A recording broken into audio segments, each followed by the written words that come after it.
forward to this trip for months. I had always dreamed of exploring Thailand, and finally, there I was, walking through the vibrant, chaotic streets of a Bangkok market. The air was filled with the scent of street food, spicy noodles, grilled skewers, exotic fruits.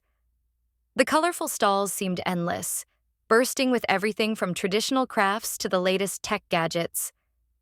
I was lost in the sensory overload, my camera capturing every fascinating detail, my mind buzzing with excitement. As I moved through the crowd, a stall selling beautifully carved wooden elephants caught my eye. I picked up a small one, examining the intricate details before deciding to buy it. It seemed like the perfect souvenir. I paid the vendor and continued down the narrow alley, clutching the small paper bag that held my new treasure. That's when I saw them. 2 men in police uniforms. They were tall, authoritative, and looked every bit like official law enforcement. My heart skipped a beat as they approached me, their expressions serious. I'd heard about the strict rules in some countries and worried that I might have unknowingly broken one. "Excuse me," the taller one said in perfect English. "We need to check your bag.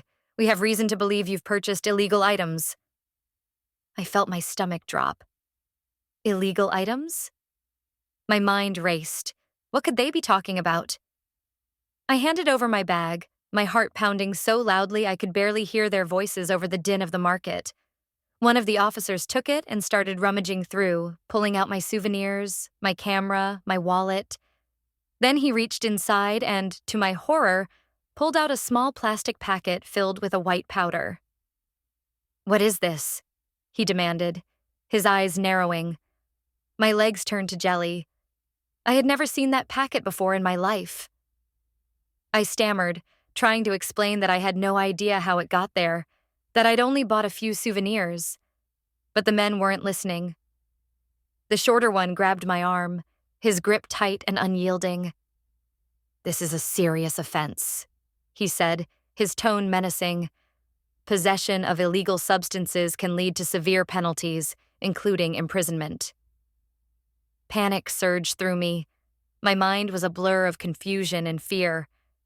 I had seen enough documentaries to know how unforgiving the justice system could be for foreigners caught in these situations. I tried to remain calm, but my voice was shaking as I pleaded with them, insisting that I didn't know how the packet ended up in my bag. The taller officer looked at his partner, then back at me. "We might be able to help you out," he said, his voice low. "But it's going to cost you." It took a moment for his words to sink in. They were asking for a bribe. The realization hit me like a punch to the gut. But what choice did I have? I was in a foreign country, accused of a crime I hadn't committed. The fear of being locked up in a foreign prison, my family and friends back home not knowing where I was, overwhelmed me. I nodded numbly, asking them how much. 50,000 baht, he said without hesitation. I did the quick conversion in my head. It was nearly $1,500, almost all the cash I had on me. I hesitated, my mind racing, but then I saw the steely look in his eyes. I fumbled for my wallet, my hands trembling, and handed over the money. They took it, then shoved the packet back into my bag and walked away, disappearing into the crowd as if nothing had happened. I stood there, frozen, feeling utterly humiliated and defeated. People bustled past me, oblivious to the turmoil churning inside me.